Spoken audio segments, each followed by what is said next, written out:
સૌપાવપણાસણો મંગળાણંચ સૌએ સિંહડમો હવૈ મંગલમ મંગલમ ભગવાન વીરો મંગલમ ગૌતમ પ્રભુ મંગલમ સ્થૂલિભદ્રાદ્યા અજ્ઞાનતિમિરાંધનં જ્ઞાનાંજનશલાકયા नेत्रमण्डलिकं येन तस्मै श्रीगुरवे नमः। नमो तस्मै। 68 गाथा 68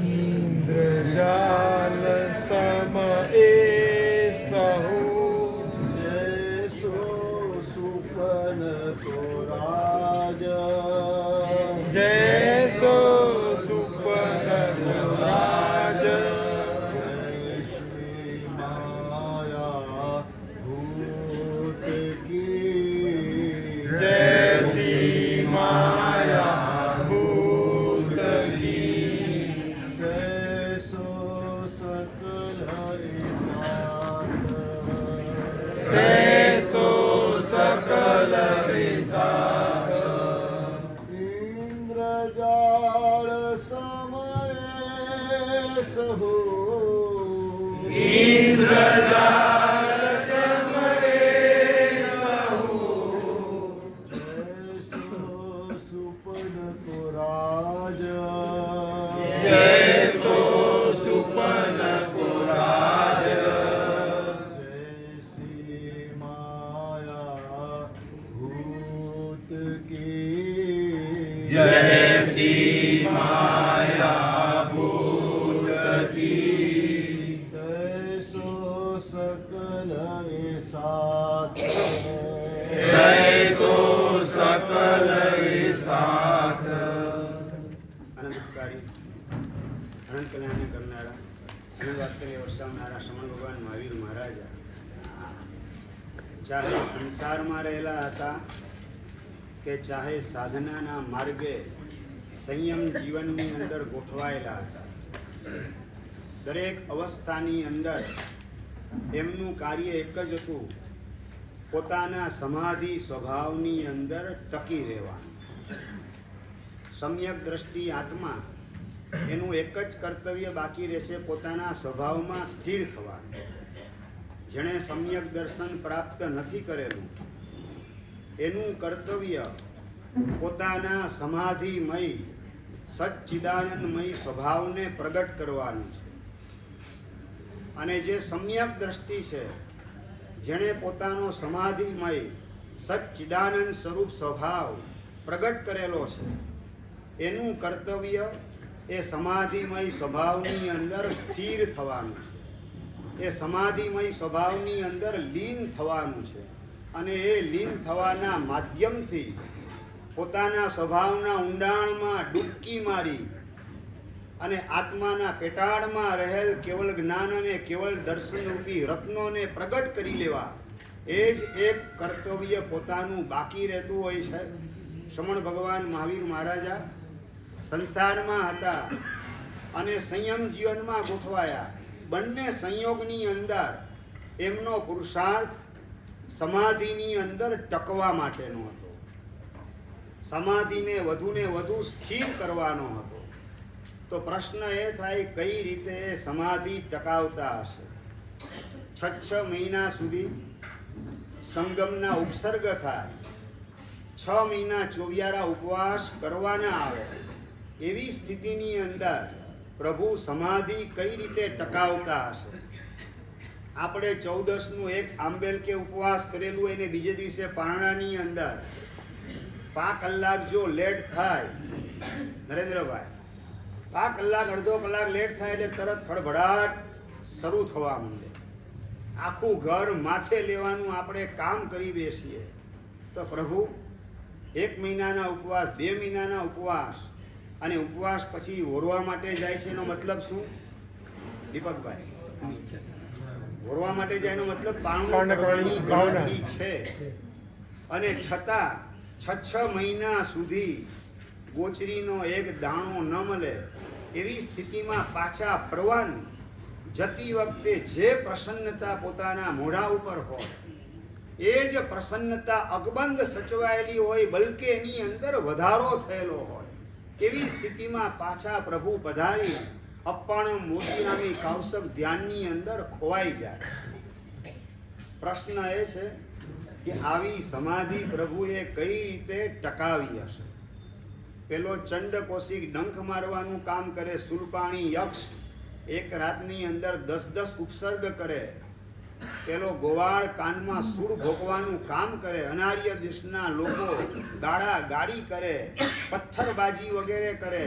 આવી સ્થિતિમાં પ્રભુ સમાધિના શિખર ઉપર પોતાનું આસન જમાવીને કઈ રીતે અડોલપણે સ્થિર રહ્યા હશે?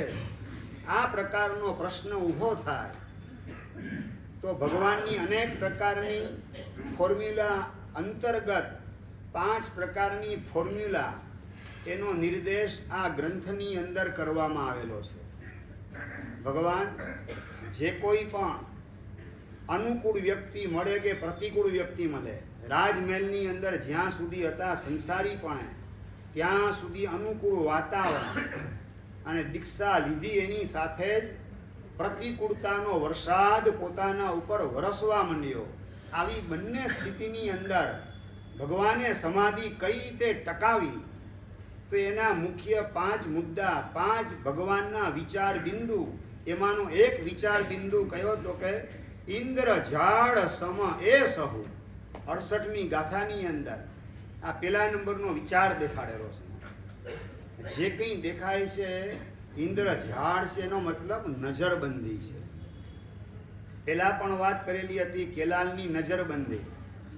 એ જ રીતે જાદુગરની નજર, મોહરૂપી જાદુગર, એની નજરબંધી 14 રાજલોકની અંદર ચારે બાજુ પથરાયેલી છે. આ નજરબંધીમાં એ જે કંઈ દેખાડે એ બધું વાસ્તવિક નથી, આ બધી માયા ઝાડ છે. આ માયા ઝાડની અંદર મારે ક્યાંય અટવાવું નથી.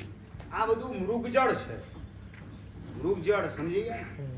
રણ પ્રદેશની અંદર દૂરથી તમને પાણીના દર્શન થાય, તમને તરસ લાગેલી હોય ને હરણને પણ તરસ લાગેલી હોય, હરણ દોટ મૂકવાનું કામ કરે, હમણાં મને પાણી મળી જશે, પાણી મળી જશે. એ દોડે અને 1 કિલોમીટર દૂર જ્યાં પાણી દેખાતું હતું ત્યાં પહોંચે અને પાણી ત્યાં ન હોય પણ બીજું 1 કિલોમીટર આગળ દેખાય. આગળ 1 કિલોમીટર દોડવાનું કામ કરે, પાણી ત્યાં ન હોય, પાછું આગળ સતત દોડ એની ચાલુ જ રહે. મૃગજળ એને જેમ દોડાવે છે એના સ્વરૂપનું એને ભાન ન હોવાના કારણે એ જ રીતે અનાદિ કાળથી 5 ઇન્દ્રિયના વિષયોની પાછળ જીવ દોડી રહેલો છે. મોહ રાજાની આ નજરબંધી છે. સુખ બહારમાં દેખાડે છે. સુખના દર્શન, સગવડના દર્શન, સલામતીના દર્શન અને સ્વર્ગના દર્શન મોહ રાજા બહારમાં કરાવે છે. એટલે બહારની દોટ હરણની જેમ ચાલુ છે. પણ ડાયો માણસ, સમજદાર માણસ રણ પ્રદેશની મુસાફરી કરતો હોય અને દૂર પાણી દેખાય, એ દોડવાનું કામ દીપકભાઈ કરશે કે નહીં કરે? ખ્યાલ છે કે આ બધી મૃગજળ છે, ઝાંઝવાના જળ છે. એ ઝાંઝવાના નીર હાથમાં આવે નહીં, તરસ કદાપી छिपावे નહીં, બલકે તરસમાં વધારો, થાકમાં વધારો અને કદાચ વધુ પડતી એ દોડ સવારથી સાંજ સુધીની હરણની ચાલુ રહે તો એના પ્રાણને લેવાનું કામ પણ એ જ ઝાંઝવાના નીર કરતા હોય છે. હાથમાં આવે કશું નહીં અને ગુમાવવાનું પાર વગરનું એનું નામ મૃગજળ પાછળની દોડ છે. તમારી જે કંઈ પૈસા પાછળની દોડ, પ્રસિદ્ધિ પાછળની દોડ ચાલી રહેલી છે, એ બધી દોડ હાથમાં કશું આવે નહીં, આવેલું ટકે નહીં, ટકેલું કદાચ હોય તો પણ અવસરે કામમાં આવે નહીં. એવી સિચ્યુએશનમાં 5 કરોડ રૂપિયા કદાચ તમારી પાસે હોય, રસ્તામાં એક્સિડન્ટ થઈ ગયું, બાઇક ઉપર તમે જતા એક્સિડન્ટ થઈ ગયું, રસ્તામાં સાઈડમાં 10 ફૂટ દૂર ખેતરમાં ફેંકાઈ ગયા, એ બેંકમાં પડેલા 10 કરોડ ને 50 કરોડ, મેહુલભાઈ કામમાં કેટલા આવે? એક પણ ચીજ કામમાં આવવાની નથી. તો એ ચીજને ભેગી કરવા માટેની આટલી બધી વ્યર્થ દોડધામ મારે શા માટે કરવી? આ બધી નજરબંધી છે. સુખના દર્શન બહારમાં કરાવ્યા, મોહ રાજાએ સલામતીના દર્શન તમને પૈસામાં કરાવ્યા, એટલે પૈસા પાછળની દોડ ચાલુ થઈ ગઈ. મોહ રાજાએ સગવડના દર્શન એસીની અંદર કરાવ્યા, મોબાઈલની અંદર કરાવ્યા, હોટલ ને રેસ્ટોરન્ટની અંદર કરાવ્યા, એટલે એની પાછળની દોડ શરૂ થઈ ગઈ. મોહ રાજાએ સ્વર્ગના દર્શન વિજાતીયની અંદર કરાવ્યા, એટલે વિજાતીય પાછળની દોડ એ શરૂ થઈ ગઈ. આ અનાદિ કાળથી અભાગી હરણ જેવી સ્થિતિ ભૂતકાળમાં આપણી અનંતી વાર બની ચૂકેલી છે. એ ઘટનાનું પુનરાવર્તન આ ભવની અંદર ભૂલે ચૂકે પણ થાય નહીં, એની આપણે જાગૃતિ રાખીએ. સમજદાર માણસ રણમાં મુસાફરી કરતો હોય તો એ દોડવાનું કામ ન કરે, જોવાનું કામ કરે કે આ કેવી આ માયા ઝાડ પથરાયેલી છે. મૃગજળના દર્શન થાય, દેખાય બધું, અને મળે કશું નહીં, કામમાં આવે કશું નહીં. એવી દશાની અંદર મારે મુકાવું નથી, તો એ દિશામાં દોટ મૂકવી નથી. જો એ દશામાં ન ગોઠવાવું હોય તો એ દિશાને છોડવી પડશે. બહારની દિશા છોડી અને ભીતરની દિશાને પકડવી પડશે.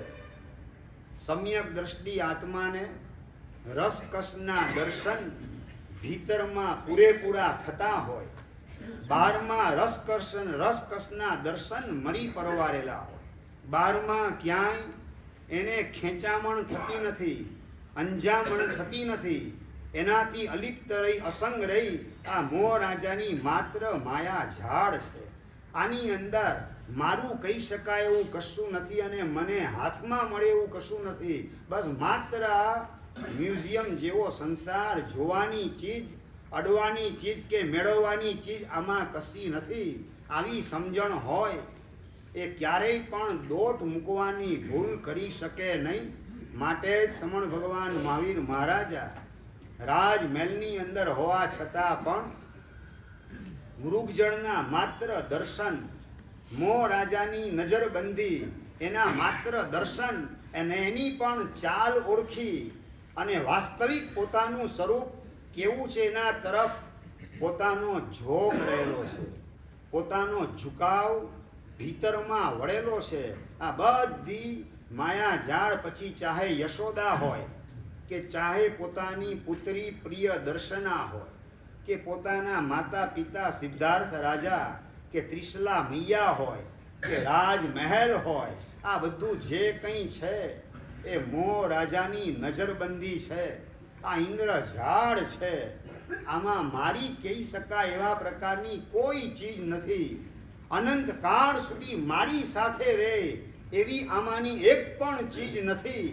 તો એનો મદાર બાંધવો નથી, એના ઉપર મારે મુસ્તાક રહેવું નથી, એના ઉપર મગરૂરી મારે કદાપી કરી શકાય નહીં. આવા પ્રકારની સમ્યક દર્શનના પ્રતાપે સાચી સમજણ ટેમ્પલ ઓફ અન્ડરસ્ટેન્ડિંગમાં એન્ટ્રી કરી, આવી સમજણના માધ્યમથી સમાધિના ફુવારાની અંદર સ્નાન કરવામાં સમણ ભગવાન મહાવીર મહારાજા ગોઠવાયેલા હતા. માટે જ રાજમહેલ એને જરાય પણ આકર્ષી શક્યો નહીં. અને અવસર આવ્યો, માતા પિતાની વિદાય થઈ અને પિતાની ગેરહાજરીમાં પિતા તુલ્ય મોટા ભાઈ નંદીવર્ધન એનો આગ્રહ 2 વર્ષની મુદત માટે રોકાઈ જાઓ. પિતા તુલ્ય મોટા ભાઈની આજ્ઞાનું ઉલ્લંઘન ન થાય. મહાપુરુષ ઔચિત્ય, દાક્ષિણ્ય, મર્યાદા પાલન આ બધું ક્યારેય પણ ચૂકે નહીં. અને આવનારા પોતાના શાસનમાં આવનારા જીવોને પણ આવા પ્રકારનું મંગલ માર્ગદર્શન પોતાના જીવનના માધ્યમથી આપવાનું કામ સંસારમાં રહેલા પણ પરમાત્મા કરી રહેલા છે. ક્યારેય પણ ઔચિત્ય, મર્યાદા પાલન, દાક્ષિણ્ય વગેરે આપણાથી ચૂકી ન જવાય એની સતત જાગૃતિ રાખવાની છે. અને 1 વર્ષ માતા પિતાની વિદાય પછી પૂરું થયું અને દીક્ષાનો સંકલ્પ કરે અને સંકલ્પની સાથે જ 5મા દેવલોકના લોકાંતિક દેવોનું સિંહાસન ચલાયમાન થાય. લોકાંતિક દેવો વિનંતી માટે આવે અને વર્ષિદાન શરૂ કરે અને 30 વર્ષની ઉંમરે સંસારને અલવિદા કરી રાજમહેલ એની મોહ માયામાં લેશ માત્ર પણ લેપાયા વગર પ્રભુ નીકળી શક્યા. કારણ કે રાજમહેલને એ માત્ર ઇન્દ્રજાળ સમજવાનું કામ કરતા. જેટલી એ સમજણ આપણે સ્પષ્ટ રાખીએ તો એ દુકાનની અંદર કે સેન્ટ્રલ એસી બંગલાની અંદર આપણને આસક્તિ થઈ શકે નહીં. અને નંબર 2, કદાચ ઓફિસે ગયા, બજારમાંથી પસાર થતા અને કોઈ તમારું અપમાન કરે, કોઈ તમને ગાળ આપે, શું થાય ચિરાગભાઈ? ગુસ્સો આવે, ખળભળાટ શરૂ થાય. ઓકે, હું તમને એક બીજી વાત કરું. જે મોન્ટુએ અત્યારે તમારું અપમાન કર્યું કે ગાળ આપી, એ મોન્ટુ તમારો જીગરી જાન દોસ્ત સપનામાં તમને ગાળ આપે. સપનું તમને આવ્યું, સપનામાં એને તમને ગાળ આપી, 1ના બદલે 10 ગાળ આપી. સપનું પૂરું થઈ ગયું, સવારે 4 થી 5 આવેલું સપનું પૂરું થઈ ગયું અને તમે દેરાસર આવ્યા, વ્યાખ્યાન સાંભળવા આવ્યા, નૌકાર સિગરી ઓફિસ તરફ જતા હતા અને રસ્તામાં તમારો એ જીગરી જાન દોસ્ત મંટુ મળી ગયો. શું કરો છો હિરેનભાઈ? હા, આનંદ થઈ ગયો તને, સપનામાં પણ તું આવ્યો. આનંદથી એમ લાગે. હમણાં વાત કરે છે જયેશભાઈ, સપનામાં તું નથી છોડતો. સપનાને પણ વાસ્તવિકતા માની અને તમે દુઃખી થઈ રહેલા છો.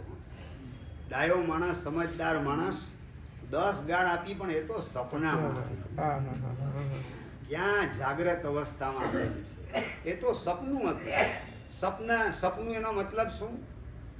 જેને પ્રાયોરિટી 0.0001% પણ તમારે આપવાની ન હોય એનું નામ સપનું છે.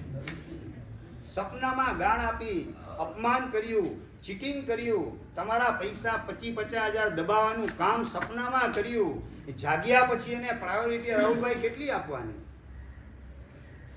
ડાયો માણસ જનકભાઈ, સપનામાં કોઈએ ગાળ આપી હોય, અપમાન કર્યું હોય અને જાગ્યા પછી એ રસ્તામાં મળે ને ગાળાગાળી કરવા દ્વારા બદલો લેવાનું કામ કરે, એ સજ્જન માણસ, ડાયો માણસ, સમજદાર માણસ કહેવાય કે ન કહેવાય? દીપકભાઈ, નહીં કહી શકાય. કારણ કે સમજે સપનું હતું. આજે આ સમજદારી એટલી બધી ઘટી ગઈ છે, સપનાને પણ પાછું વાસ્તવિક માની અને જીવન જીવવાનું શરૂ થઈ જતું હોય છે. દુકાનનો માણસ, એના ઘરે દીકરાના લગ્ન આવી રહેલા હતા. લગ્ન પ્રસંગે ખર્ચો તો કરવાનો હોય, સ્વાભાવિક છે. વ્યવહારિક દ્રષ્ટિએ જે કંઈ ખર્ચો આવે એ ખર્ચાને કઈ રીતે પહોંચી વળવું, અને શેઠનો સ્વભાવ થોડો લોભી હતો અને શેઠ પાસેથી કઈ રીતે મેળવવા દીકરાના લગ્ન માટે પૈસા, એણે સરસ મજાની એક ટેકનિક શોધી કાઢી. સવારના પોરમાં શેઠ પાસે આવીને વાત કરે, સાહેબ, આજે તો તમે સપનામાં આવ્યા હતા, મારો દિવસ સફળ થઈ ગયો. અને શેઠ ખુશ થઈ ગયા. શું વાત છે? હું સપનામાં આવેલો હતો. અરે શેઠ સાહેબ, આપ સપનામાં આવેલા હતા. મારા દીકરાના લગ્નનો પ્રસંગ ચાલી રહેલો હતો અને આપ સપનામાં આવ્યા, લગ્નના મંડપમાં પ્રવેશ કર્યો અને આપે 10,000 રૂપિયા મને હાથમાં આપવાનું કામ કર્યું સપનાની અંદર. શેઠ, આજે આપના દર્શન થયા ને હું ખુશાલ થઈ ગયો, મારો દિવસ ધન્ય થઈ ગયો. અને શેઠ વાત કરે છે, હિરેનભાઈ, સારું, તારા 10,000 પગારમાંથી કાપી લીધા. નરેન્દ્રભાઈ, સમજાય ને? આ સપનામાં પણ આપેલું પોતાને હજમ થતું નથી. સપનામાં દાન કર્યું એની પણ અનુમોદના ભીતરમાં થઈ શકે નહીં.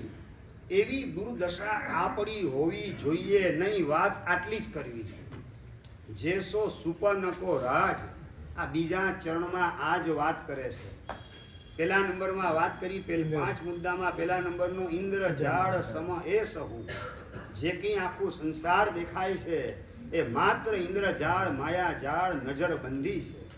બીજા નંબરની અંદર જેસો સુપર્ણકો રાજ, સપનાની અંદર પોતાને રાજ મળી ગયેલું હોય, સપનામાં પોતે ચક્રવર્તી થઈ ગયેલો હોય, ભિખારીને સપનું આવેલું હોય અને સપનાની અંદર પોતે ચક્રવર્તી થઈ ગયો એવા પ્રકારનું સપનું આવે. સપનું ઉડી ગયા પછી વ્યવહાર પોતાનો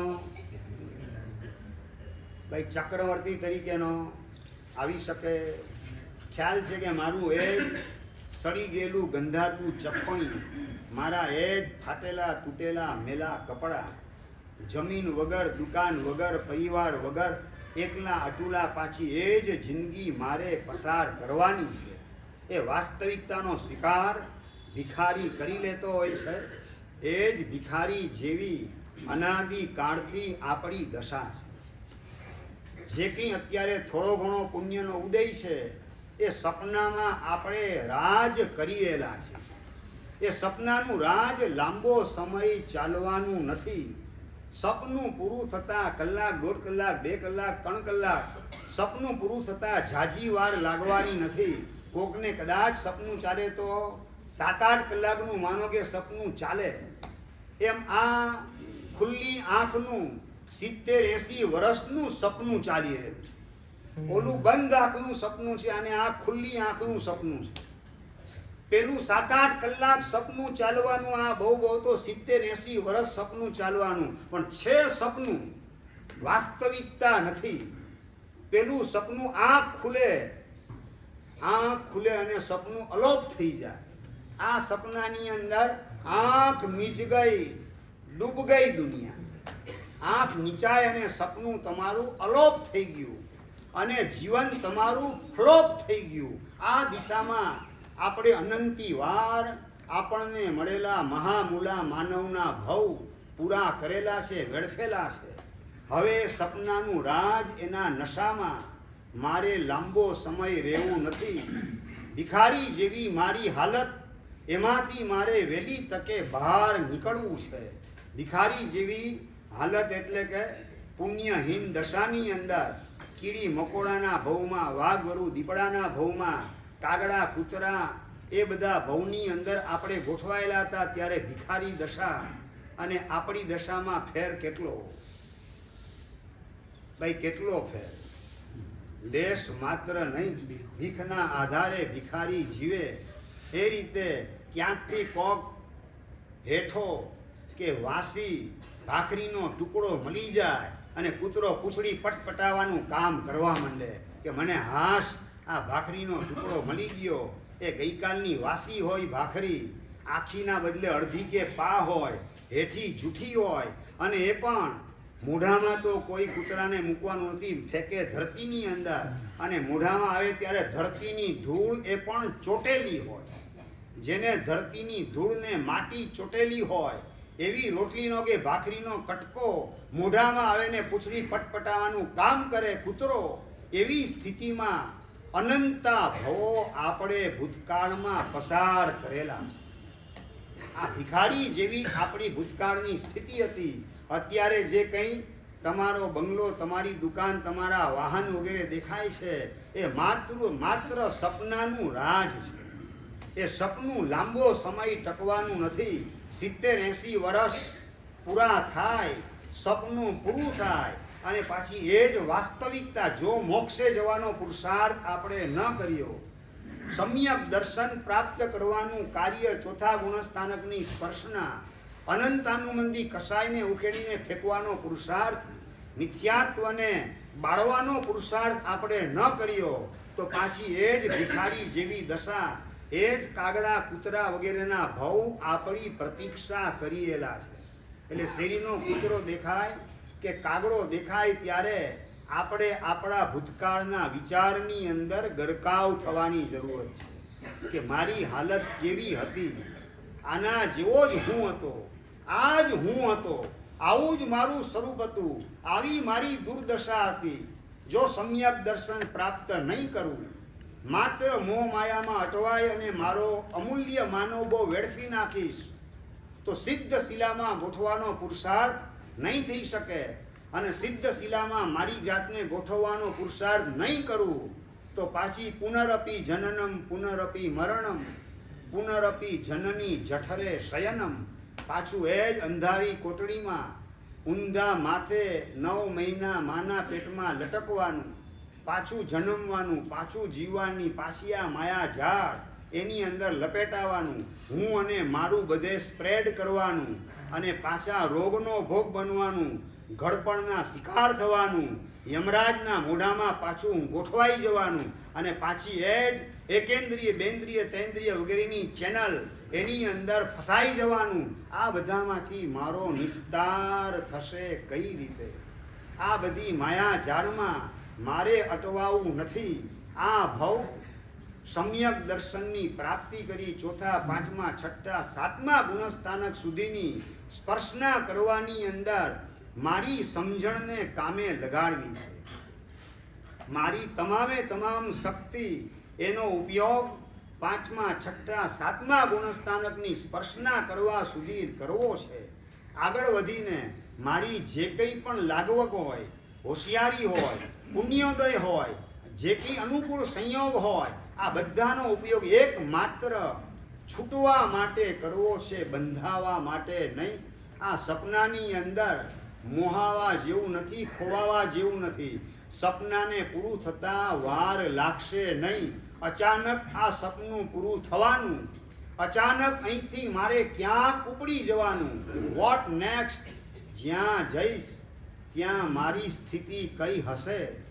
આ વિચાર ગંભીર ચિત્તે આપણે કરતા રહીએ તો ક્યારેય પણ કોઈએ આપણા પ્રત્યે કરેલો દુર્વ્યવહાર એની નોંધ લેવાની ભૂલ થઈ શકે નહીં. સપનામાં કોઈએ ગાળ આપેલી છે, જાગ્રત અવસ્થામાં ભૂલી જવાનું.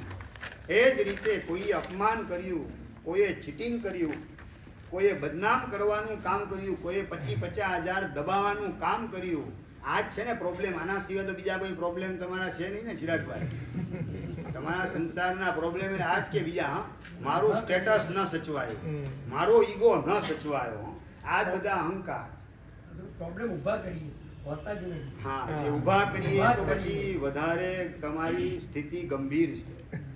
પ્રોબ્લેમ ઊભા થતા હોય પાપના ઉદયથી તો એ જુદી વસ્તુ છે. એમાં આપણે સંભાવ રાખવાનો સપનું સમજીને.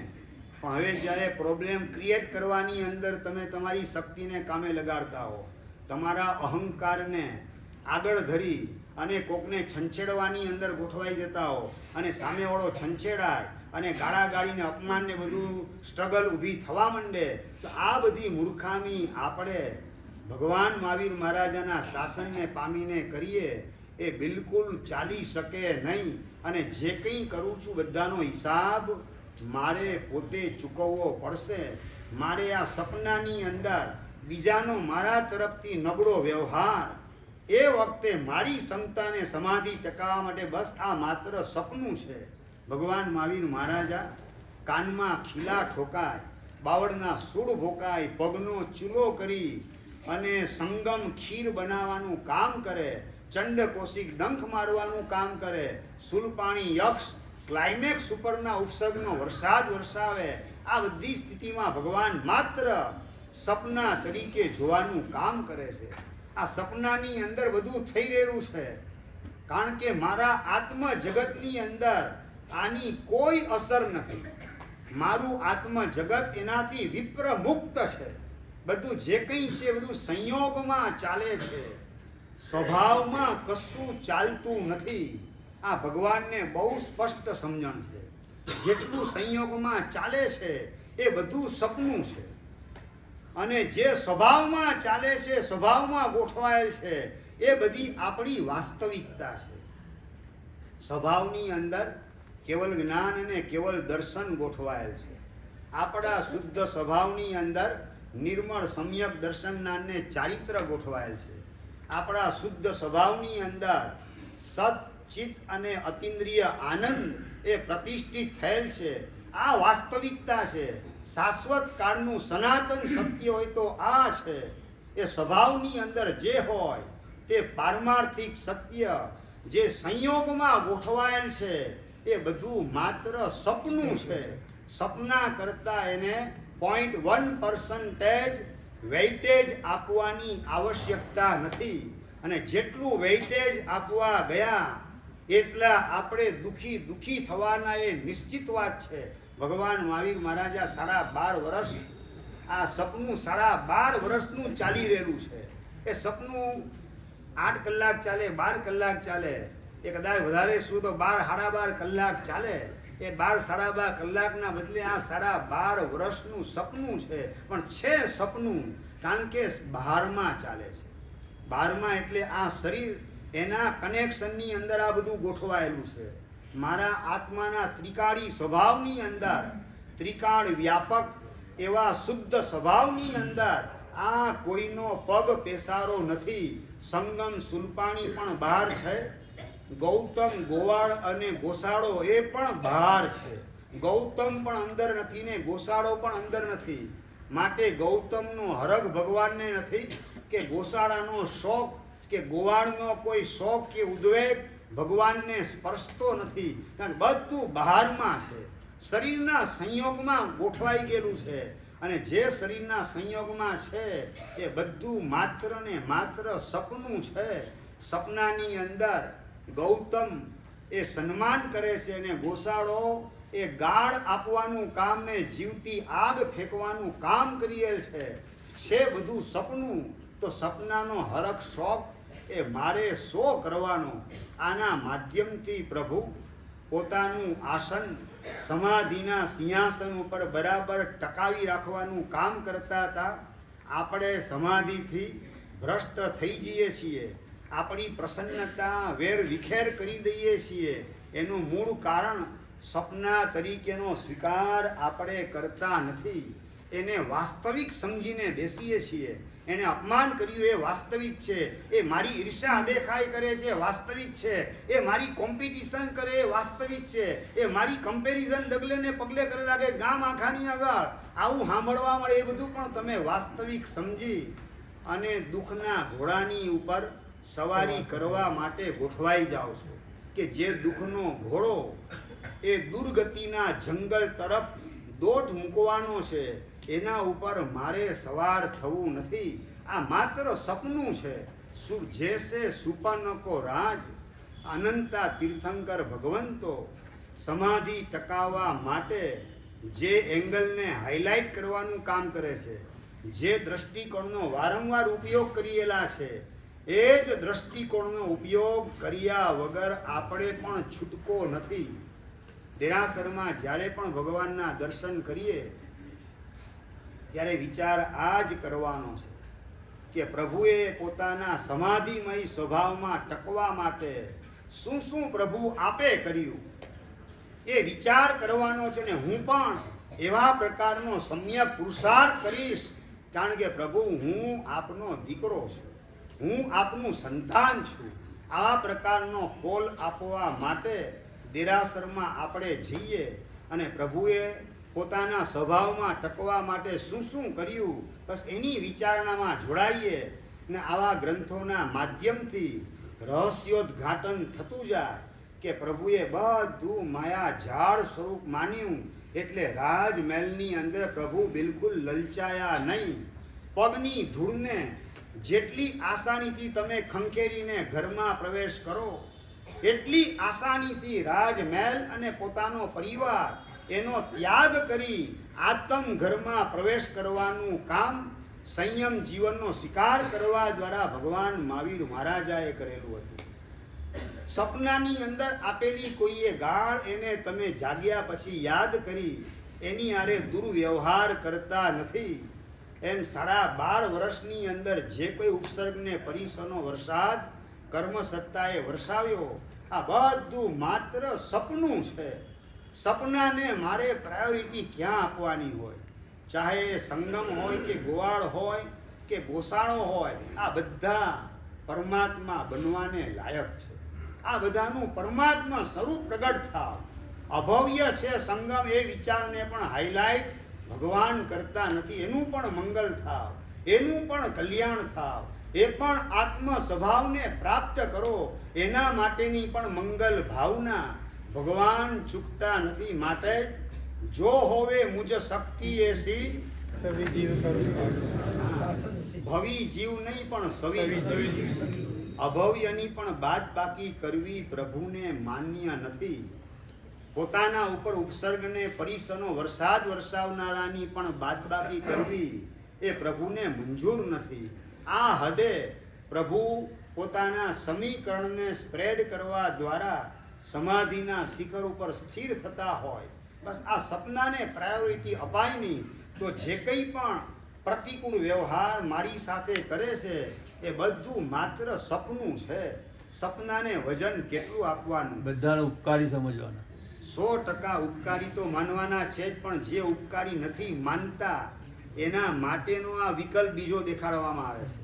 ઉપકારીનો વિકલ્પ તો પહેલા બતાવી દીધા કે જે કોઈ દેખાય છે they all are my helpers, મારા કર્મથી મને છોડાવનારા છે, મારા લિબરેટર છે, હેલ્પર છે, મારા બેસ્ટ વેલ વિશર છે. આ અભિગમ પહેલા બતાવી દીધા, પણ એ અભિગમ હજુ ડાયજેસ્ટ થયા ન હોય, એને એપ્લાય કરવા માટે તૈયાર મન થતું ન હોય તો બીજી દિશા તરફ તમારી દ્રષ્ટિને આ ગ્રંથકાર લંબાવવાનું કામ કરે છે. તમારી દ્રષ્ટિ એ દિશામાં લંબાવે છે કે ભગવાને આવા એંગલથી પણ સમાધિને ટકાવવાનું કામ કરેલું છે કે આ માત્ર સપનું છે. આ 12.5 વર્ષના સપનામાં શું થયું મારી સાથે એ બધાને મારે પ્રાયોરિટી શા માટે આપવી? અને બીજી વાત, સપનાને જેટલી પ્રાયોરિટી આપો, જાગ્યા પછી સુખી થવાના કે એટલા દુઃખી થવાના? સપના બિહામણ આવેલા હોય, રૌદ્ર સપના આવેલા હોય અને એને પ્રાયોરિટી આપે જાગ્યા પછી પણ, તો એ દુઃખી થવાના માર્ગે છે, દીનહીન થવાના માર્ગે છે, સુખી થવાના કે સ્વસ્થ થવાના માર્ગે નથી. તો મારે દુઃખી થવું નથી, મારે ડિસ્ટર્બ થવું નથી, તો મારે સપનાને પ્રાયોરિટી આપી શકાય નહીં. જેસો સુપર્ણકો રાજ, આ સપનાનું રાજ ચાલે છે. સપનાની અંદર જે કોઈ ઘટના બને એવું જ દુકાનમાં, ઘરમાં, બજારમાં ઘટી રહેલું છે, બની રહેલું છે, સર્જાઈ રહેલું છે. મારે એમાં ઇન્વોલ્વ થવું નથી. આપણી જાતને થોડી પાછી ખેંચી લેવાનું કામ કરીએ તો એ સપનું આપણને ડિસ્ટર્બ ભૂલે ચૂકે પણ કરી શકે નહીં. અને આગળ 3જા નંબરની વાત કરે છે. હા, સારું સપનું આવે તો તરત અમલ કરવાનું. સારું સપનું એટલે એમ કહેવા માંગે છે કે યશોઈજી મહારાજ અમારા સંઘમાં ચોમાસામાં આવ્યા, એ સારું સપનું. સારું સપનું, બરાબર ને? તો એનો અમલ કરવાનો તમારે. જ્યારે વિદાય લે મહારાજ સાહેબ, ત્યારે એમના પરિવારની અંદર ગોઠવાઈ જવાની હિંમત. આ સારા સપનાની વાત છે, બરાબર? જે કંઈ છે સારું નરસું જે કંઈ આવે છે એ સપનું છે. તો આપણે સપનાનો બેનિફિટ જેટલો લઈને આત્મકલ્યાણ થાય એ કરવાનો છે. ખરાબ સપના હોય તો એને પ્રાયોરિટી આપવી નથી, અને સારા સપના આવે પછી સુવાય નહીં, જાગતા રહેવાનું હોય. સમજાય છે? બરાબર. સારા સપના પછી સુઈ ન જાય ભાઈ, જાગતા રહેવાનું. એનો અમલ થાય, એનું રિઝલ્ટ આપણને મળે, એનું ફ્રૂટ મળે, એના માટે આપણે કટિબદ્ધ રહેવાનું છે. આપણા સુસુપ્ત સત્વને સ્ફુરાયમાન કરવાની અંદર જોડાઈ જવાનું છે. તો જ ઠેકાણું પડશે. બાકી ઠેકાણું અનંત કાળે નથી પડ્યું તો આ ભવમાં કઈ રીતે મારું ઠેકાણું પડશે? મારે બસ આ સપનાને પ્રાયોરિટી નથી આપવી. માયા ઝાડ, એમાં મુહાવું નથી. પુણ્યનો ઉદય ચાલતો હોય ત્યારે ઇન્દ્રઝાડ માયા ઝાડ તરીકે જોઈએ. નંબર 2, પ્રતિકૂળ પાપનો ઉદય ચાલતો હોય, પ્રતિકૂળ વાતાવરણ સર્જાયેલું હોય, એ વખતે આ સપનું ચાલી રહેલું છે, એને પ્રાયોરિટી આપવાની મારે જરૂરત નથી. અને નંબર 3, તમે મહેનત મજૂરી કરી અને જે કંઈ મેળવી રહેલા હો, જે કંઈ પૈસા મળે, બજારની અંદર પ્રેસ્ટીજ ને ગુડવિલ પણ તમે મેળવતા હો, તમારો પરિવાર એ પણ મોટો થતો જાય છે.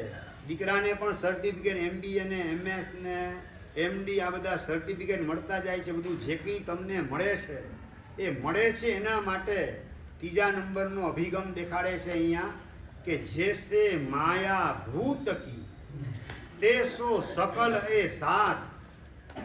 ભૂતની માયા, આ બહુ મહત્વની વાત છે. શાસ્ત્રની અંદર એક દ્રષ્ટાંત આવે છે.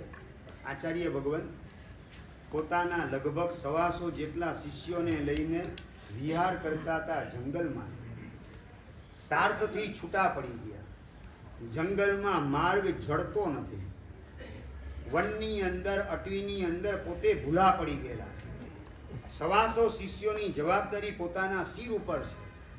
અને એમાં ત્યાંનો એક ક્ષેત્ર દેવતા એ સમ્યક દ્રષ્ટિ હતો અને એની નજર આ 125 સાધુ ભગવંતનો સમુદાય અને આચાર્ય ભગવંત એમના ઉપર પડી અને જંગલમાં ભૂલા પડેલા છે. અને જંગલ પણ વાઘ, વરુ, દીપડા વગેરેથી વિકરાળ હતું. અને આવા જંગલમાં ભૂલા પડેલા 125 સાધુ, એની સાથે આચાર્ય ભગવંત અને પેલો સમ્યક દ્રષ્ટિ એવો ત્યાં વનનો દેવતા. એ વન દેવતા આચાર્ય ભગવંત એ રાતના સમયે એને જરાય તકલીફ ન પડે માટે બધા હિંસક પશુ વગેરે હતા એ પોતાની દૈવી શક્તિથી એ આચાર્ય ભગવાન એના વર્તુળ સુધી પહોંચી શકે નહીં એ રીતે એને દૂર રાખવાનું આખી રાત કામ કર્યું. સવારના પોરની અંદર આચાર્ય ભગવાન પાછો વિહાર સ્ટાર્ટ કરે છે, આગળ વધે છે. જંગલ છે, રસ્તો જડતો નથી. કેડી પણ અલગ અલગ 2-5 અલગ અલગ આવે રાખે, કઈ કેડી ઉપર ચાલવું એ સમજાતું નથી. અને એવી સ્થિતિની અંદર પાછા ગઈકાલના ભૂખ્યાને તરસ્યા છે. પાછો આજનો સવારનો વિહાર, લાગેલી સાધુઓને કકડીને ભૂખ, ખાવાને પીવાની વ્યવસ્થા તો શું, પરંતુ સાચા રસ્તે ગોઠવાવાની પણ જોગવાઈ થઈ શકે એવો કોઈ ભૂમિયો પણ સાથે નથી. અને એવી સ્થિતિની અંદર પેલો દેવ એટલે કે વન દેવતા એ માણસનું રૂપ ધારણ કરી અને ત્યાંથી પસાર થતો હોય છે. ભાઈ, અમારે આગલા ગામે જવું, મુકામે જવું છે, રસ્તો મહારાજ મારી પાછળ ચાલ્યા, હું પણ એ જગ્યાએ જાઉં છું. અને મહારાજ અહીંયા રસ્તામાં જે છે જંગલની અંદર અહીંયા ગોકુળ પણ આવશે. ગોકુળમાં તમારે થોડું જમવાનું પતાવવું હોય તો પતાવી દેજો, મારે પણ ત્યાં મારું કામ પતાવવાનું છે. પછી ધીમે ધીમે હું આગળ જઈશ તો આ હું તમને આગળ હાથે પહોંચાડી દઈશ. અને આચાર્ય ભગવાનને સાધુ ભગવાન તો થોડે આગળ વધ્યા ને ઓલાએ પોતાની દૈવી માયા ઝાડ જેસે માયા ભૂત કી આખું ગોકુળ ઊભું કરી દીધું. ગોકુળની અંદર ગાયને ભેંસ દોવાના કામ ચાલે, રસોઈના રોટલા ટીપવાનું કામ ચાલે, ગોવાલણ જે છે રોટલા ટીપવાનું કામ કરે, શાક બનતું હોય છે. મહારાજ પધારો પધારો પધારો, અમારે તો જંગલમાં મંગળ થઈ ગયું. આપના જેવા પરમાત્માના પનોતા પુત્રના દર્શન ક્યાંથી થાય, એના પાવન પગલા અમારા ઘરના આંગણે ક્યાંથી. મહારાજ પધારો, બાપજી પધારો. હોંશે હોંશે આગતા સ્વાગતા થાય, ગોચરી ઓરાવાનું કામ થાય. મહાત્મા ગોચરી ઓરી વાપરી અને તૈયાર થાય. અને પેલો જે છે ભૂમિયો, મહારાજ મારે આગળ જવાનું છે, તમે તૈયાર બધા? હા ભાગશાળી, અમે બધા તૈયાર છીએ. તો ચાલો બાપુ મારી સાથે હાલો, હું તમને પહોંચાડી દઉં આગળ. પાછા આગળ ગયા. જંગલ લાંબુ હતું. 1 દિવસ 2 દિવસ, બીજે દિવસે રાતવાસો કરવાનો હતો. ત્યારે પણ સાધુઓની ચોકી વન દેવતા કરે. સવારના પાછો વિહાર કરે, પાછું ગોકુળ પોતે ઊભું કરવાનું કામ કરે. અને ગોકુળના માણસો વિનંતી કરવા આવે મહારાજને. અને બધા મહાત્માઓ ગોચરી વરવા માટે જાય. ખબર નથી વોટ ઇઝ ધીસ, આ બધું કઈ રીતે થઈ રહેલું છે.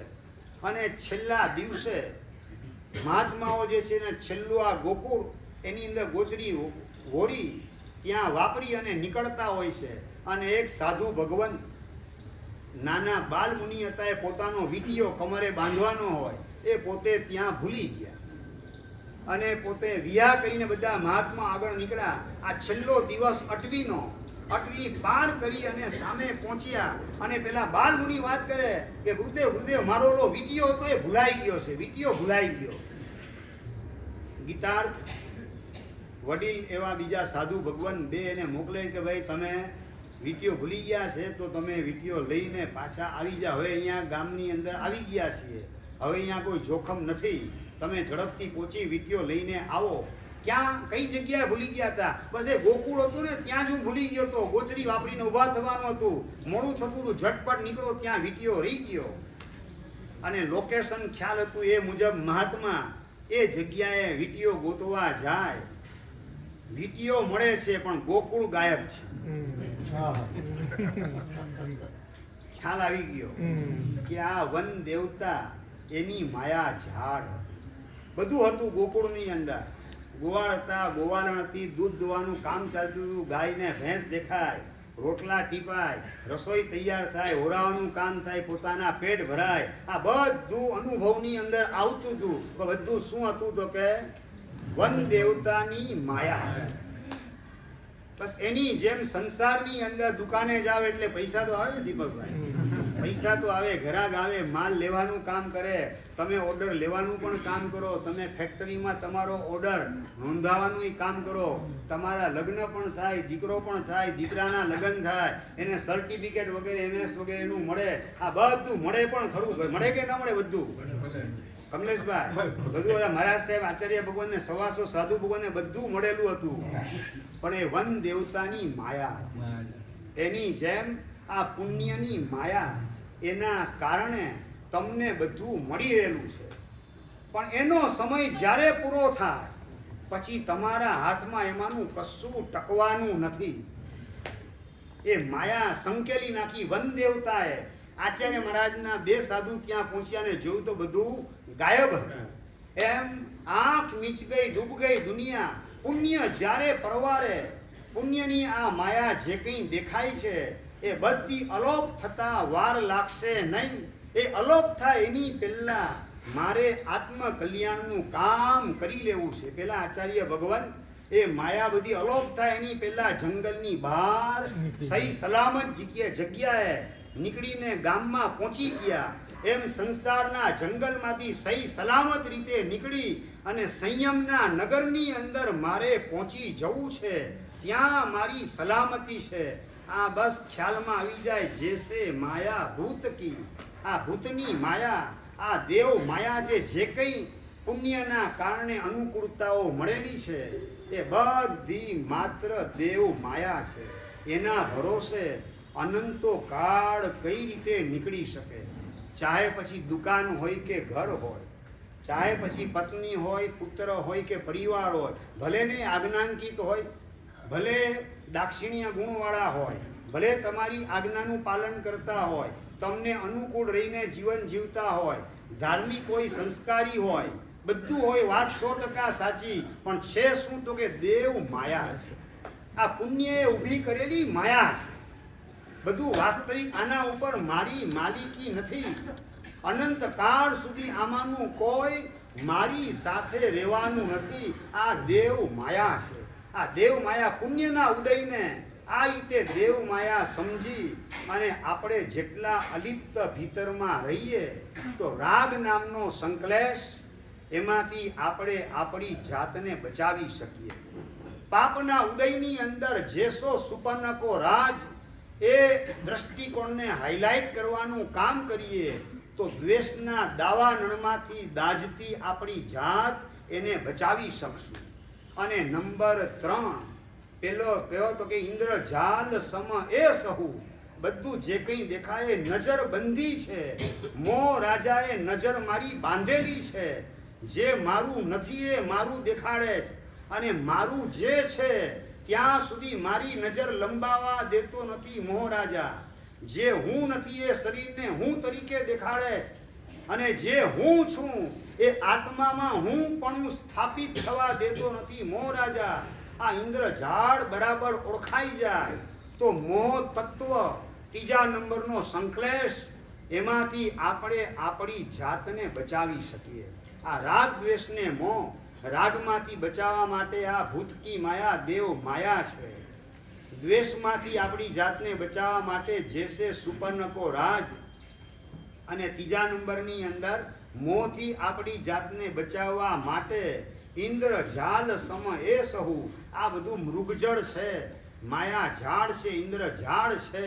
આ રીતે અંદરમાં સ્પષ્ટ રીતે સ્વીકાર કરવામાં આવે, શ્રદ્ધા કરવામાં આવે તો રાગ દ્વેષને મોહ, આ ત્રણેયમાંથી આપણે આપણી જાતને બચાવી શકીએ.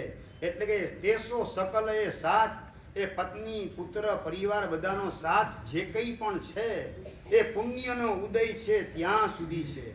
મનુષ્ય આયુષ્ય રૂપી પુણ્યનો ઉદય જ્યાં સુધી વર્તી રહેલો છે ત્યાં સુધીનો સાથ સહકાર એ બધાનો મળે છે. જેવું મનુષ્ય આયુષ્ય રૂપી પુણ્યનો ઉદય પરવારી ગયો, પૂરો થઈ ગયો, વિદાય લેવાનો અહીંથી સમય આવી ગયો, પછી પ્રશ્ન એ છે સાથ સહકાર કેટલાનો? પછી નરેન્દ્રભાઈ કેટલાનો સાથ સહકાર? ઉમેશભાઈ કેટલાનો સાથ સહકાર? કેટલાનો? સાહેબ આખા જીવનની યાત્રા દરમિયાન છેલ્લે જ સમજાય છે કે આ માયા છે. બસ એ છેલ્લે છે ને નાસ્તિકને પણ સમજાય છે. આસ્તિક હોય અને જીવનના મધ્યાને સમજાઈ જાય, અને ધાર્મિક હોય ને બચપણમાં સમજાઈ જાય, અને આધ્યાત્મિક હોય એ માના પેટમાં હોય ત્યારે સમજીને આવે. સમજાય છે બરાબર? ભગવાન મહાવીર મહારાજા માના પેટમાં હતા ત્યારથી બધું સમજીને આવેલા છે. મતિ શ્રુતને અવધિ તન તન જ્ઞાનના ધણી છે. એ બધું પહેલેથી માના પેટમાંથી સમજીને આવે. એ આધ્યાત્મિક ભૂમિકા. બહાર નીકળીને બચપણમાં બધું સમજાઈ જાય તો ધાર્મિક ભૂમિકા, અને મધ્યાને એટલે 50 વર્ષની આસપાસ સમજાય તો એ કંઈક આસ્તિકની ભૂમિકાને છેલ્લા શ્વાસે સમજાય એ તો નાસ્તિકને સમજાય છે. એમાં કોઈ જાજી તમારી મહત્તા નથી, તમારી મહાનતા નથી. આપણે પહેલેથી આ વસ્તુનો ઉપાડ કરતા શીખીએ, અને એના માટે એક વૈરાગ્યનું તમારું બરાબર બેઝમેન્ટ તૈયાર થાય, વૈરાગ્યનો પાયો તમારો મજબૂત થાય. એટલે ગઈકાલે આની ભૂમિકા રૂપે વાત કરેલી હતી કે આખો સંસાર એ પંખીનો મેળો છે. ગઈકાલે જે કંઈ વાત હતી એ 5 ગાથાની અંદર પંખીના મેળાનું જ સ્વરૂપ વિસ્તારથી બતાવેલું હતું, જેના કારણે અંદરનો વૈરાગ્ય ભાવ દ્રઢ થતો જાય, જ્ઞાન ગર્ભિત વૈરાગ્ય અંદરમાં પ્રગટ થતો જાય. આખી દુનિયા પંખીનો મેળો, કાયમ ક્યાં રહેવાનું છે, ખાલી હાથે આવ્યા એવા, ખાલી હાથે જવાનું છે, જેને તે તો તારું માન્યું, તે અહીંનું અહીં સહુ રહી ગયું. એક પંખી આવીને ઉડી ગયો, એક વાત સમજાવી ગયો, એક પંખી આવીને ઉડી ગયો. પંખી કેટલા આપણા ઘરમાંથી ઉડીને ગયા, કેટલો બધો સંદેશ આવા પ્રકારનો સમજાવીને ગયા, પણ એ સંદેશ આપણે સાંભળ્યો કેટલો, સ્વીકાર્યો કેટલો, એને સમજ્યા કેટલા, અને એ સંદેશને અમલમાં મૂકવાનું કામ આપણે કેટલું કર્યું. વૈરાગ શતકની અંદર પણ 38મી ગાથામાં આ જ વાત કરેલી છે. જહ સંજાયે સૌણાણમ સંગમો જહ પહેય પહિયામ, સૈણાણમ સંજોગો તહેવ ખણ ભંગુરો જીવ. જેવી રીતે રસ્તામાં વટે માર્ગુ બધા ભેગા થાય, તમારી ભાષામાં સમજાવું તો બસ સ્ટેશને બધા મુસાફરો ભેગા થયેલા હોય, પોતપોતાની બસ આવે પકડી અને રવાના થઈ જાય. સાંજે પંખીઓ બધા ભેગા થાય ઝાડ ઉપર, સવાર પડે પોતપોતાની દિશામાં ઉડી જાય. એવી રીતે સૈણાણમ સંજોગો, સૈણ એટલે સ્વજન, સ્વજનોનો સંયોગો એવા જ પ્રકારનો છે, ક્ષણભંગુર છે. લાંબો સમય આ સાથ અને સહકાર ટકવાનો નથી. એ સાથ સહકાર લાંબો સમય ટકે નહીં ભલે, પણ જ્યાં સુધી ટકેલો છે ત્યાં સુધી આ સંયોગના માધ્યમથી મોક્ષ માર્ગે જેટલા મારે આગળ વધાય એટલા વધી જવું છે. આવા પ્રકારની થયેલ સમજણ ભીતરમાં હોય તો સંયોગમાં મોહાવાના બદલે, અટવાવાના બદલે અનુકૂળ શ્રાવિકા મળેલી છે, તો ચાલો વર્ષી તપ કરી દઉં કે જેના કારણે એ મને અનુકૂળતા બધી કરી આપે છે. તો એ ખાવા પીવાની અનુકૂળતામાં મોહાવાના બદલે વર્ષી તપની અંદર હું ગોઠવાઈ જાઉં. અનુકૂળ શ્રાવિકા મળી છે તો પ્રેમથી એને સમજાવી અને ચોમાસાના 4 મહિના નિર્મળ બ્રહ્મચર્યના પાલનની પ્રતિજ્ઞાની અંદર એને જોડવાની પ્રેરણા કરું, એને ઉદ્ધાન કરવા માટે ચાલો આપણે સજોડે ઉપદાન કરીએ, છરીપાલી સંઘમાં જઈએ, 99 યાત્રા કરીએ, અનુકૂળ પાત્ર મળેલ છે, અનુકૂળ સંયોગ મળેલ છે, તેનો ઉપયોગ કરીને મોક્ષ માર્ગે જેટલું આગળ વધાય એટલું મારે વધી જવું છે. એમાં મોહાવું નથી, પણ એનો સદુપયોગ મોક્ષ માર્ગે આગળ વધવા માટે કરી લેવો છે. આવી સમજણ આના માધ્યમથી આપણે કેળવવાની છે. અમાપ સમાપ સંપત્તિ આવેલી હોય અને આ જે છે સુપર્ણકો રાજ સપનાની અંદર મળેલું છે, તો આ સપનું પૂરું થાય એની પહેલા આ સંપત્તિનો જેટલો વિનિયોગ સારા માર્ગે થાય, સાત ક્ષેત્રમાં, જીવદયામાં, અનુકંપામાં, સાધનિક ભક્તિમાં જેટલો થાય એટલો સદુપયોગ કરી અને મારા પરભવને સદ્ધર બનાવવાનું કામ આ સપનું ચાલે છે ત્યાં સુધી મારે કરી લેવું છે. સપનું પૂરું થઈ જાય, પડદો પડી જાય, આયુષ્ય પૂરું થઈ જાય, પછી આમાંનું કશું હું કરી શકવાનો નથી. આ સપનાની અંદર જે મળેલું છે એની પણ આસક્તિ ભૂલે ચૂકે ન થાય. એ પ્રકારની ભીતરમાં જાગૃતિ કેળવવાની છે. અશોકભાઈ અને ભોલાભાઈ વગેરે ટ્રસ્ટીઓ વર્ધમાન તપનો જેટલાએ પાયો નાખેલો છે, સાહેબ બધાને અમારે 25 ગ્રામની ચાંદીની દગડી આપવી છે. મારી પાસે વાત કરતા હતા અને ભુજના આર મહેતા એને સમાચાર મળ્યા અને મને કે સાહેબ આ લાભ મને અપાવજો. સંઘ તો કાયમ માટે બેઠો જ છે તપસ્વીઓની ભક્તિ કરવા માટે. આ લાભ સાહેબ તમે મને અપાવો. ભુજમાં રહેવા છતાં અમદાવાદની અંદર વર્ધમાન તપના પાયા ચોમાસાનો પ્રવેશ થાય અને કારતક પૂનમ સુધીમાં જેટલા નખાય સાહેબ, પહેલો રાઉન્ડ, બીજો રાઉન્ડ, ત્રીજો રાઉન્ડ, જેટલા પણ પાયા નખાય એ બધાનું આ 25 ગ્રામની ચાંદીની લગડી દ્વારા સાહેબ મારે સન્માન કરવું છે. મારે મારા આંબેલના અંતરાય તોડવા છે. મારે આંબેલના માર્ગે આગળ વધવું છે. કારણ કે મારે મારો અણહારી સ્વભાવ પ્રગટાવવો છે અને અણહારી સ્વભાવ પ્રગટાવવા માટેનું સાધન આંબેલના તપ જેવું બીજું કોઈ નથી. અને નંબર 2 એ આંબેલના મારા અંતરાય ચાલી રહેલા છે. એ અંતરાયને તોડવા માટે આંબેલના તપસ્વી વર્ધમાન તપના પાયાના આરાધકો એની ભક્તિ કરવા દ્વારા મારે મારા અંતરાય તોડવા છે. આ સપનાની અંદર જો આવા પ્રકારની સમજણ મળી જાય તો આપણને મળેલા ઉત્તમ સંયોગો એનો સદુપયોગ મોક્ષ માર્ગે આગળ વધવા માટે થાય તેટલો આપણે કરી લેવાનો છે. માત્ર સપનું છે એમ સમજી પાછા નિષ્ક્રિય બનીને બેસવાનું નથી. કયા એંગલથી શાસ્ત્રકાર વાત કરેલા છે એ એંગલને સમજવાનો પ્રયત્ન કરવાનો છે અને એ જ એંગલથી એ પદાર્થનો સ્વીકાર કરી અને કઈ રીતે મારા આત્માને મોક્ષ માર્ગે આગળ વધવાનો બેનિફિટ પ્રાપ્ત થાય, કઈ રીતે મારો આત્મા કલ્યાણના માર્ગે, હિતના માર્ગે, આત્મમંગલના માર્ગે પૂરપાટ આગળ વિકાસ કરવાનું સાધન બનાવી દે, એનો ઉપયોગ કરી લે અને વિકાસ સાધી લે. એ જ એંગલ મારે દરેક સ્થિતિમાં આત્મસાત કરવાનો છે.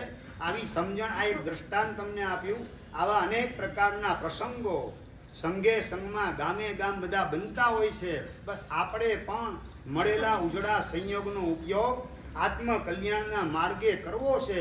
મારે બિલકુલ એની અંદર મોહાવું નથી. આ બધી વાત સમજાય કોને? કે જેણે મોહની મદિરા પીવાનું બંધ કરેલું હોય એને આ બધું સમજાય. જેણે મોહની મદિરાનો નશો કરેલો છે એ આમાંની એક પણ વાત એના ગળે ઉતરે તેવી શક્યતા રહેવાની નથી. એટલે આ ઇન્દ્રજાલની 5 મુદ્દાની વાત તમને કરતો. 3 મુદ્દા તો આમાં બતાવેલા છે. ચોથો મુદ્દો ગઈકાલનો પંખીના મેળાનો, અહીંયા કાયમ ક્યાં રહેવાનું છે. 7મો સમાધિનો સૂત્ર તરીકે બતાવેલો મુદ્દો, બરાબર. અને 5મો મુદ્દો આખો સંસાર એ એક જાતનું નાટક છે. એ મુદ્દો આગળ આ જ ગ્રંથની અંદર બતાવવામાં આવશે.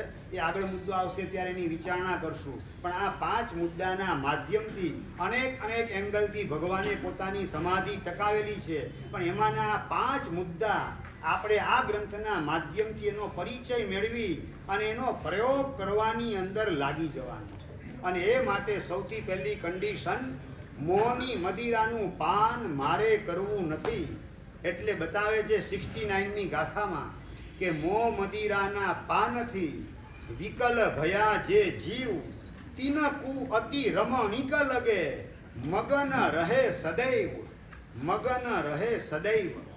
જેણે મોહની મદિરાનું પાન એટલે કે મોહનો દારૂ પીધેલો છે અને એનો નશો જેને ચડી ગયેલો છે અને એવા નશાની અંદર ચડેલો માણસ વિકલ ભયા જે જીવ, વિકલ એટલે કે ભેજા ગાયબ, જેની બુદ્ધિ વિકલ એટલે કે ખલાસ થઈ ગઈ, ખતમ થઈ ગયેલી છે, જેનું મગજ કામ કરતું નથી, કોને પત્ની કહેવાય ને કોને બેન કહેવાય એની પણ ભેદ રેખા, લાઇન ઓફ ડિમાર્કેશન એને ખ્યાલમાં નથી. આ બધી વ્યક્તિઓ એને આ વાત સમજાય તેવી શક્યતા નથી.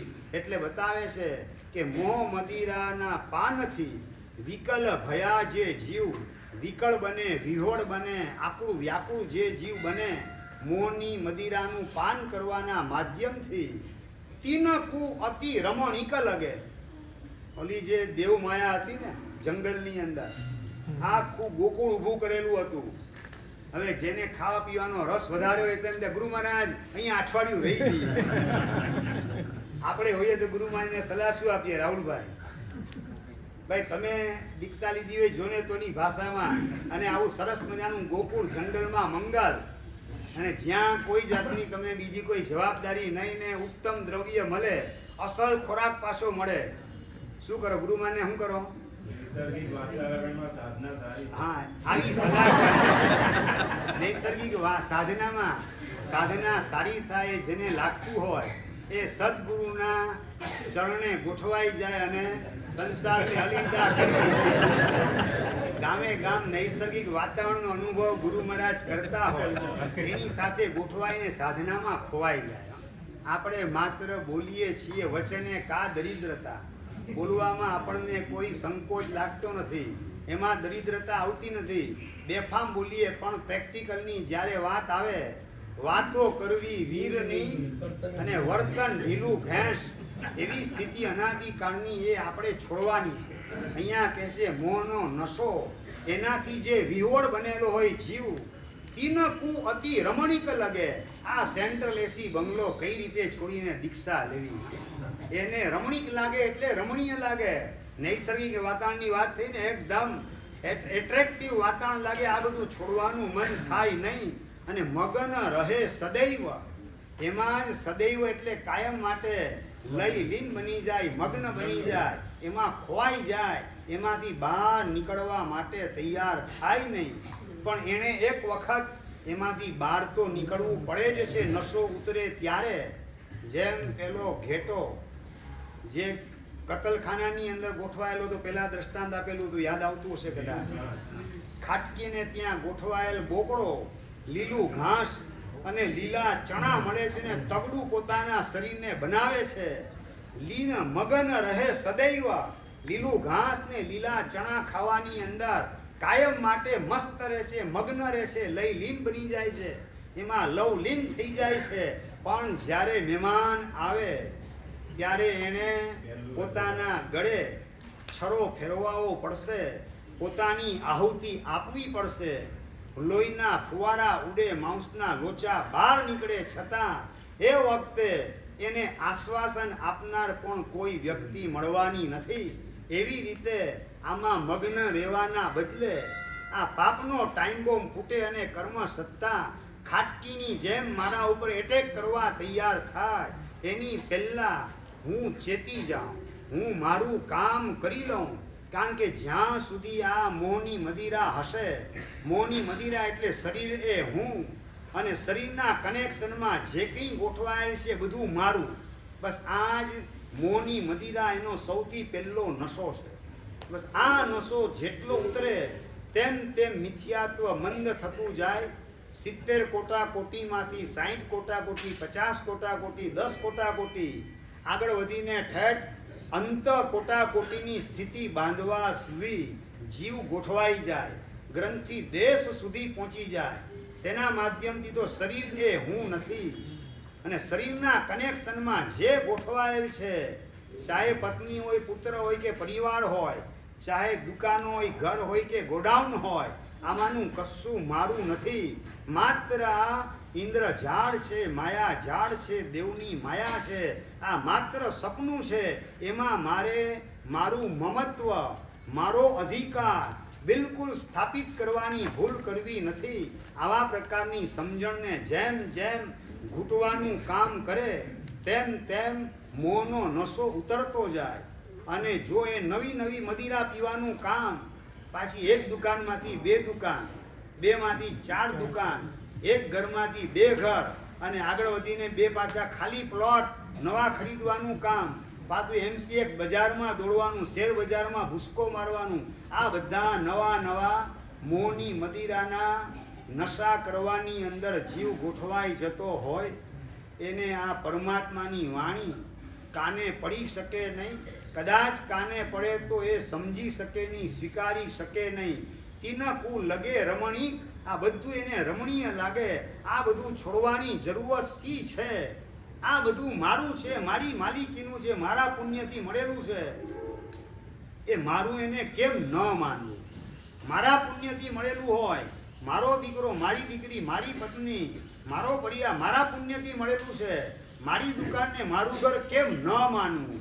બસ આ નશો મોહ રાજાનો જીવ ઉપર સવાર થઈ જાય. એ નશાની અંદર જીવ અટવાઈ જાય અને ભાન ભૂલી જાય છે કે મારે અહીંથી જ્યારે જવાનો અવસર આવશે ત્યારે જેને હું મારું માનું છું એનો સાથ અને સહકાર પરલોકમાં મને કેટલો પ્રાપ્ત થવાનો. દુકાન ઘર એ તો જળ છે, ન આવે સમજ્યા, પણ ચેતન કહી શકાય એવા પુત્ર પત્ની પરિવારના મેમ્બર એ પણ સાથે કેટલા આવવાના. જો એ સાથે ન આવવાના હોય તો એ ચીજ મારી કઈ રીતે કહી શકાય? એક પરમાણુ પણ સાથે આવવાનું નથી તો આમાંનું કોણ મારી સાથે આવવાનું? માત્ર હું અને મારું કરી અને ભૂલો પડેલ છું. અરે મોસ્ટ નિયરેસ્ટ અને ડિયરેસ્ટ એવું આ બોડી એ પણ પરલોકમાં સાથે આવવાનું નથી. તો દૂર રહેલી કઈ ચીજ જેને હું મારી માનું છું એ પરલોકમાં સાથે આવવાની. આ અંદરમાં સમ્યક મતિ, એ સમ્યક સમજણ, એને બરાબર કામે લગાડવાનું કામ કરીએ તો જ મોહની મદિરાનો નશો ઉતારવાનું કામ.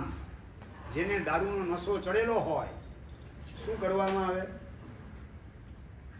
રાહુલભાઈ, દારૂનો ડ્રિંકિંગ કરેલું હોય, નશો ચડેલો હોય, ઓવર ડ્રિંકિંગ કરેલું હોય, શું કરવામાં આવે?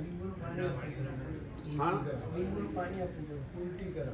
એને હોશિયાર માણસ હોય ને એ ઉલટી બુલટી મોઢામાં નાખવા જાય તો કશું અંદર ઘાલવા તૈયાર ન હોય, તમને ઠોકવા બેસી જાય. ડાયોમાં હોશિયાર માણસ હોય તો સટાક કરતો એક તમાચો ઠોકી દે. જેવો તમાચો પડે નશો બધો સડસડાટ ઉતરી જાય. આ જીનવાણી છે ને એક જાતનો તમાચો છે, સમજાય છે બરાબર? આ રોજ સવારને આ એક આ લપડાક આપણા ગાલ ઉપર લાગી રહેલી છે. મોહનો નશો ઉતારવા માટે હરિભદ્ર સુરીશ્વરજી મહારાજા વાત કરી રહ્યા છે લલિત વિસ્તરા નામના ગ્રંથની અંદર. શુદ્ધ દેશના હિ ક્ષુદ્ર મૃગ યુથ સંત્રાસન સિંહનાદ. શુદ્ધ દેશના, ભગવાનની દેશના કેવા પ્રકારની છે? તો ક્ષુદ્ર મૃગ યુથ, ક્ષુદ્ર એટલે ક્ષુદ્રતા વગેરે, ભવાભિનંદીપણાના 8 લક્ષણને ધારણ કરનારા જીવો, એના રૂપી હરણિયા. ક્ષુદ્ર મૃગ યુથ, યુથ એટલે એના ટોળા પાછા. હરણ એકલું ન, હરણનું ટોળું હોય.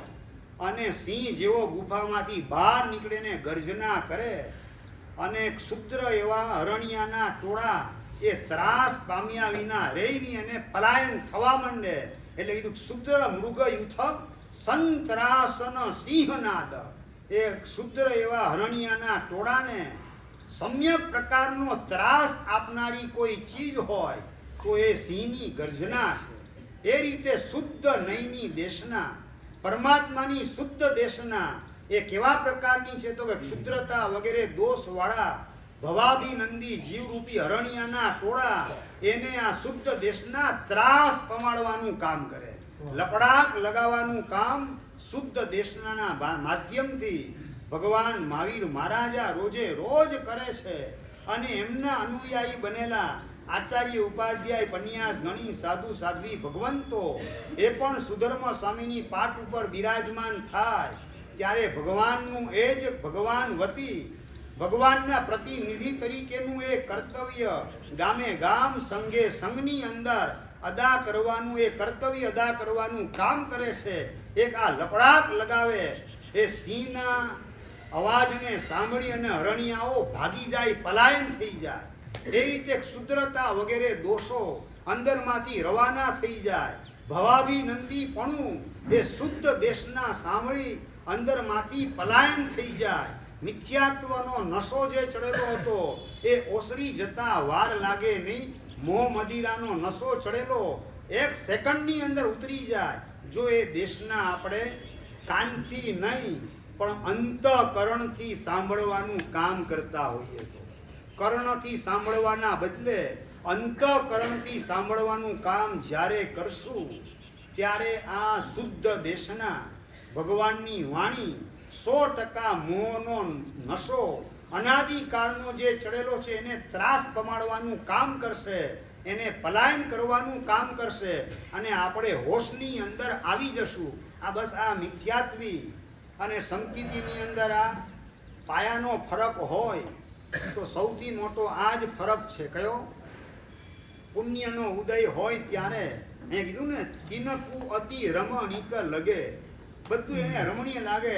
આ સેન્ટ્રલ એસી બંગલો મળેલો છે, આ ફર્સ્ટ ક્લાસ એસી બંગલાની અંદર પાછી ડનલોપની ગાદીમાં સુવાનું મળેલું છે અને 4 કલરનું ટીવી જે છે સોનીનું, અને એ પણ ખાલી 1.5-2 ફૂટનું નહીં, આખી વોલ ટચ દિવાલની ઉપર છતનો ભાગ ત્યાં સુધી ટચ થાય એટલી મોટી સ્ક્રીન વાળું ટીવી ગોઠવાયેલું છે. આપણો સ્વર્ગ તો અહીંયા જ છે એમ માનીને એની અંદર ખોવાઈ જાય. આ પુણ્યના ઉદયની અંદર મિથ્યાત્વી એ શું કરે તો કે હોંશમાં આવી જાય. ક્યાં? પુણ્યના ઉદયની અંદર મિથ્યાત્વી હોંશની અંદર આવી જાય અને પુણ્યના ઉદયમાં સંકિતી હોશમાં રહેવાનું કામ કરતો હોય છે. સંકિતી હોશ ગુમાવે નહીં અને મિથ્યાતી હોશની અંદર આવી જાય, એવો પાગલ બની જાય, એનો નશો એના મગજ ઉપર સવાર થઈ જાય, હું અને મારું કરીને એની અંદર ખોવાઈ જાય અને મળેલો માનવનો મનખો વેડફવાની અંદર પોતાની ગંભીર ભૂલ એનો પોતે ભોગ બની જાય. આપણે હોશમાં આવવાનું નથી, હોશમાં રહેવાનું છે. મિથ્યાત્વીના બદલે સંકિતી બનવા માટે અહીંયા બતાવે છે, મિથ્યા મતીના જોરથી નવી સમજે ચિત્તમાય, ક્રોડ જતન કરે બાપડો એ રહવે કો નાહી. મિથ્યા મતી એટલે મિથ્યાત્વનો ઉદય હોવાના કારણે, એના જોરના કારણે, એનો નશો પાવરફુલ હોવાના કારણે નવી સમજે ચિત્તમાય, પોતે મનની અંદર ચિત્તની અંદર સમજી શકતો નથી કે આ શરીર મારું નથી, બંગલો મારો નથી, શરીરે હું નથી, આવું ચિત્તમાં સમજી શકે નહીં અને બંગલાને સાચવવાનો પ્રયત્ન, પોતાના ઘરને પોતાના ગોડાઉનને સાચવવાનો પ્રયત્ન, પૈસાને સાચવવાનો પ્રયત્ન, પોતાની પ્રેસ્ટીજને સાચવવાનો પ્રયત્ન. કહે છે અહીંયા કરોડ જતન કરે બાપડો. બાપડો એ ગરીબડો જીવ કરોડો પ્રયાસ કરે પોતાના પૈસાને સાચવવા માટે, પણ શેર બજારનો ઇન્ડેક્સ તૂટે પછી એ ક્યારેક હર્ષદ મહેતાના માધ્યમથી, ક્યારેક કેપીના માધ્યમથી કે કોઈ બીજાના માધ્યમથી, ત્યારે એ કરોડ જતન કરે બાપડો એ રહેવો કો નાહી. એ સંપત્તિ રહેવાની નથી, એ પરિવાર પોતાનો રહેવાનો નથી. આયુષ્ય પોતાનું પૂરું થાય ત્યારે પરિવાર પણ પોતાની સાથે રહેવાનો નથી. ગમે એટલી મહેનતને મથામણ કરે એમાંનો કોઈ સાથ સહકાર આપનાર આવવાનું નથી. આ વાસ્તવિકતા જેટલી આપણે સમ્યક મતી એને ઘૂંટવાનું કામ કરતા જઈએ તેમ તેમ મિથ્યા મતીનું જોર ઘટતું જાય. મિથ્યાત્વ એટલે કે મોહની મદિરાનો નશો ઉતરતો જાય અને આ શુદ્ધ દેશના રૂપી સિંહ ગર્જના એના માધ્યમથી આપણે આપણી અંદરની કાયરતાને ફગાવી દેવી છે. આપણે અંદરની સાત્વિકતાનું નિર્માણ કરવું છે અને આપણે પ્રભુ વીરના માર્ગે ડગલા માંડવા છે. એક એક પ્રભુ વીરની વાત એ પરમ સત્ય છે. એસે અઠ્ઠે શેષે અણઠ્ઠે, આ જ વાત પરમ સત્ય છે.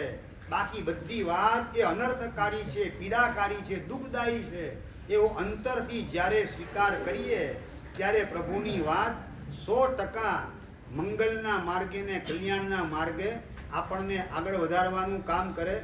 આવું જ આપણે કરીએ એવી ભગવાનને પ્રાર્થના. જીનાજ્ઞા વિરુદ્ધ કહેવાય તો ધન્યવાદ.